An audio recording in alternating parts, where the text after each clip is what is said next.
Welcome to my viewers. In this video, I am going to explain to you how to test the Ethernet cable. How to test the Ethernet cable. So before that, either you can buy a Ethernet cable, readily available cable, or otherwise you can crimp and make your own Ethernet cable. For that, you need to buy two RJ45 jack, and one crimping tool, right? Using that crimping tool, you can connect the cable with the RJ45. See, after cutting this, you will find 8 leads over there. That 8 leads is orange white, brown white, green white, yellow white. Okay, these 8 leads you have to insert properly, then you have to crimp, right? Likewise, the another end you have to do like this. Which order you are going to follow in one end, the same order you should follow into the another end. After crimping this tool, you have to check whether you have crimped properly or not. If you are confident on crimping your job, you can directly connect the cable with your laptop or computer and router, right? Or otherwise, we can check the cable using this network testing, Ethernet testing tool, right? This is the Ethernet testing tool, right? So in this tool, there will be a battery available inside this. After connecting this battery, you have to switch on this.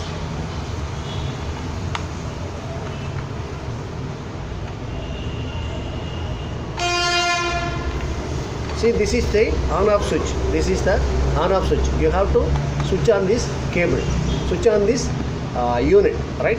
After switched on, there will be a LED, green LED, which will get blink. So after that, what you have to do, take the one end and insert into RJ45 connector itself. See, this device is having both RJ45 and RJ11. RJ11 which is for telephone cable and RJ45 which is for Ethernet cable, right? So after fixing one end into this area and another end you have to connect here, right? After connecting this, you have to see here 1, 2, 3, 4, 5, 6, 7, 8. That is 8 lead is simultaneously which is blinking. That means this leads and each lead is having a direct connection. That is green and green, white and green white, yellow white, orange white, brown white. So which is properly crimped and made that cable so that which is giving a correct signal. So after completing this testing, you have to directly connect your router and laptop or printer or desktop, and you can get the surely you can get the proper output. This is the way to check the Ethernet cable using the network Ethernet cable tester. Have a nice day. Welcome, right?